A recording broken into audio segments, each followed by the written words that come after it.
खुलुमबाय गिबियावनो आं दिनै खोला कामरुप जिल्लानिफ्राय बेखौनो बुंनो सानदों दिनैहाय जोङो बे खोला कामरुपनिनो बक' ओनसोलाव बे गान्धी मैदाम गेलेग्रा फोथाराव मैयानिफ्रायनो जोङो जि बेयावहाय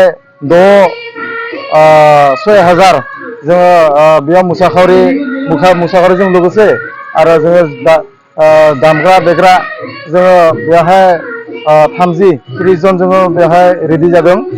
आं बेखौनो बुंनो सानदों जे माने 19 जानुवारियाव जोंखौ सुरु सजाय गेलेग्रा फोथाराव जोंखौ माने मोसाहोगोन आसाम सरकारा।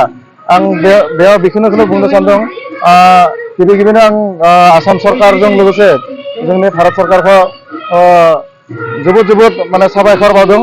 जोङो बे समाव आसाम सरकारनि गिबि मन्त्रि हिमन्त बिश्व शर्मा आरो जोंनि भारत सरकारनि मन्त्रि नरेन्द्र मदि बिथांखौ जोङो जोबोद साबायखर बावदों। आरो जोङो दाहाय जोङो आरो गाबोन सानसेल' दङ जोंहा बेवहाय माने रिहार्सेल जागोन। जोङो रेडि जागोन 19 जानुवारियाव माने